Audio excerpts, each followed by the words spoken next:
Hi everyone, welcome back to the channel and back to another Urban Calisthenics workout of my full body calisthenics routine. In today's session, I'm excited to bring back to you a full body, no equipment Urban Calisthenics workout, for which you'll be doing 5 exercises at 45 seconds of work, 15 seconds of rest for a total of 4 rounds. That's 20 minutes in total. Now, as mentioned, you do not need any equipment whatsoever for this routine, just a small space to work in and you are good to go. As always, practice those instructions before getting stuck in alongside a thorough warm-up, and I will leave a link in the description below for a warm-up that I feel is suitable for this routine, but by all means, do one of your own. That's enough from me.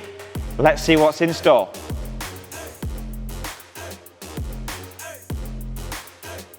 So for the tuck pike press combination, you're going to start by setting your hands up to shoulder width, maybe a little bit wider, as this is the hand position that you want to have when performing a pike push-up and taking the head out in front of the hands.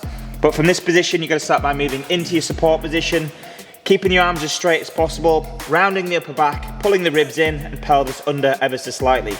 From this position and keeping your shoulders forwards, you're going to hop your feet in towards your hands, bring your knees towards your arms, but making sure the hips stay pretty much level to the shoulders. From this position, you're going to extend the legs, keeping the weight in the shoulders, keeping the legs as straight as possible as you work your way into your pike push-up position. When we get to the pike push-up, the head is out in front of the hands, keep the forearms in an upright position, push out strong, then you're going to drop the knees down and then hop back into your support position. So once again, hop the knees into the arms, extend those legs as best you possibly can. If you struggle with your hamstrings, you can always take a few steps back until you can straighten your legs. You then work into your pike push-up itself, bringing the head forwards, breaking the floor as you're going down. Strong as you push out, bend the knees, and then back into your support position.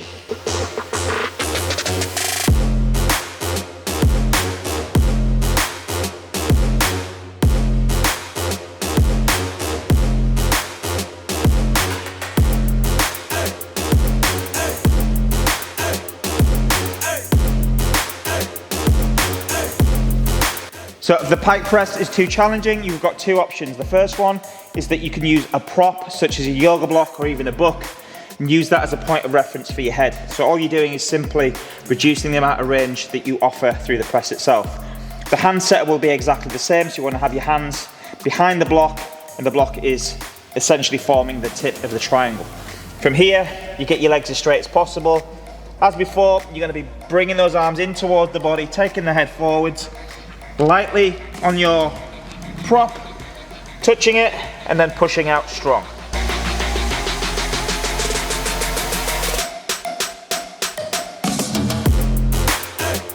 And the second option is simply working to your fullest range where you know you can return back to your straight arm with good form. So again, the setup exactly the same. Get the feet as close to your hands as you possibly can with legs straight. And all we're doing now is moving as far forwards as we can until we feel that we've had enough. And then we just push out from that point.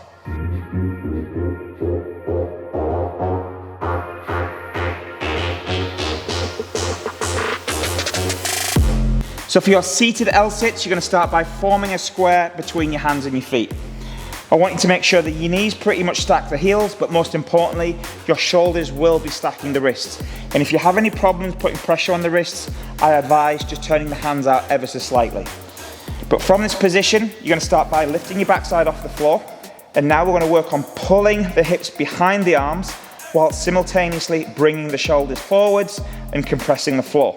So the hips come back, I'm pressing down through the floor, keeping the shoulders down and bringing the hips behind the arms. Once I'm at the end point, the intention is to take as much weight out of the feet as you possibly can, to the point where you might even be able to lift the legs. Once in that position, the feet come back in contact with the floor, and then you bring the hips back towards the feet. So that's essentially your recovery position between reps. So again, pulling the hips back, compressing the floor, bringing the shoulders forwards, keeping the arms straight. Can't go any further now, so I'm going to extend the legs, land the feet, and take the hips back towards the feet. And again, if you're struggling bringing the feet off the floor, don't worry about it. What you can do is just extend the legs and just take as much weight out the feet as you possibly can.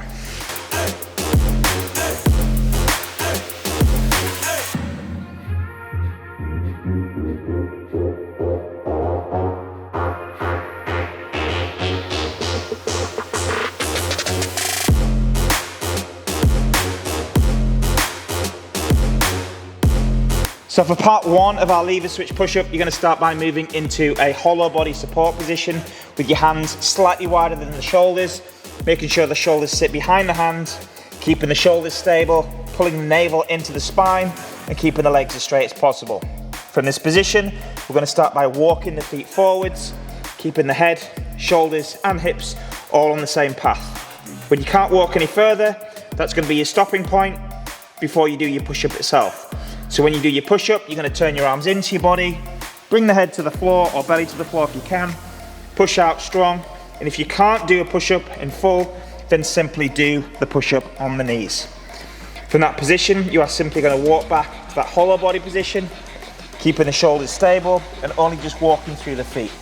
And then you repeat the same again, moving forwards, can't go any further without the hips coming up, full range push-up, push out strong, keeping the shoulders stable, walk back into your hollow body position.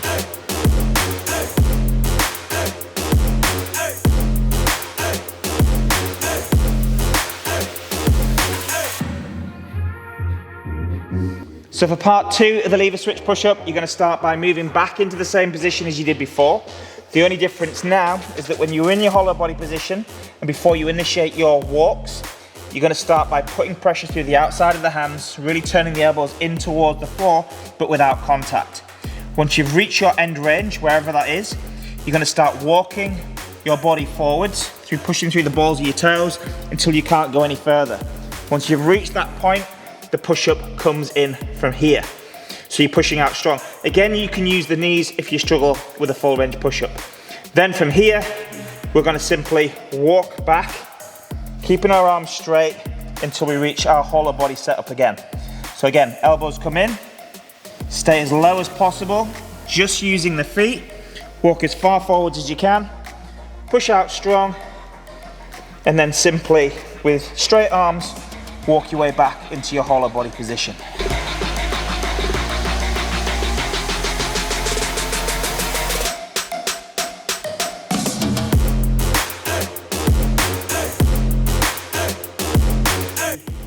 And finally, for part three of the lever switch push-up, the only difference now is the return from the pressing point from part two.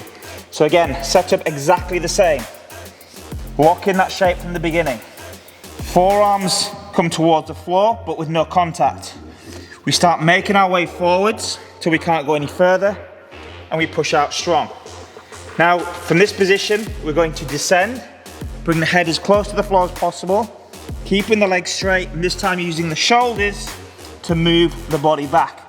Very intense drill. So once again, elbows in, tiptoe forwards, push out strong, round the upper back in that top position, descend, stay as low as possible, and then all the way through into our hollow body hold.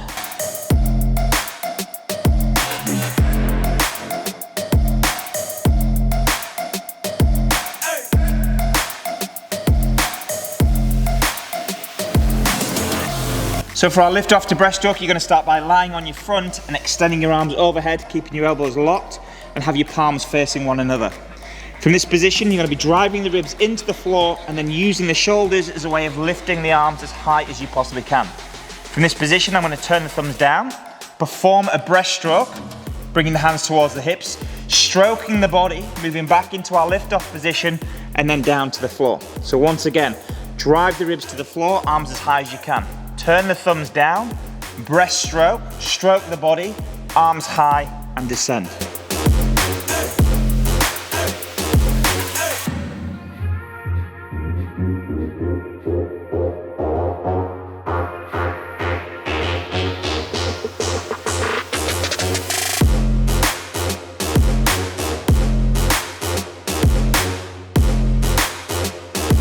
For our alternating tuck leg pass, you're going to start by moving into a hollow body position or dish shape, bringing your arms to an overhead position, keeping your arms very close to your head. Keep the shoulders off the floor, the ribs pushed down, the pelvis under, legs as straight as possible, and also try and keep the feet as near to the floor as you possibly can. If you do find this position difficult, what you can do is activate all those muscle groups, but have your feet rested on the floor. But for the purpose of this demonstration, I'm going to have the feet off the floor. From this position, I'm going to be swinging my arms forwards whilst at the same time bringing one knee in towards the chest.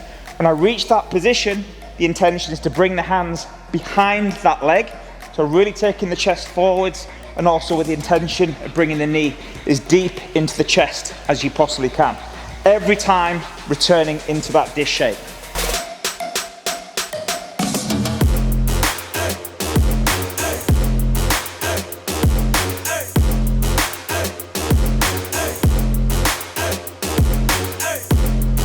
Now, just before we kick things off with the workout, I just want to let you know that if you want to gain access to the full Urban Calisthenics library, then head over to urbancalisthenics.com, where you can access over 100 calisthenics workouts with a new workout added every single week for just $4.99 a month. You can also take advantage of a 7-day free trial with no commitments and no payments up front. Now let's get into the workout.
Thanks so much for taking part in this Urban Calisthenics workout. I hope you had a great time challenging yourself and breaking a sweat. If you did find this workout useful and beneficial, please give me a like and most importantly, subscribe to the channel. If you do want to gain access to the full Urban Calisthenics library, please visit urbancalisthenics.com where you can gain access to over 100 workouts with a new workout added every single week for just $4.99 a month. Keep up the great work, stay motivated, and I'll see you on the next workout.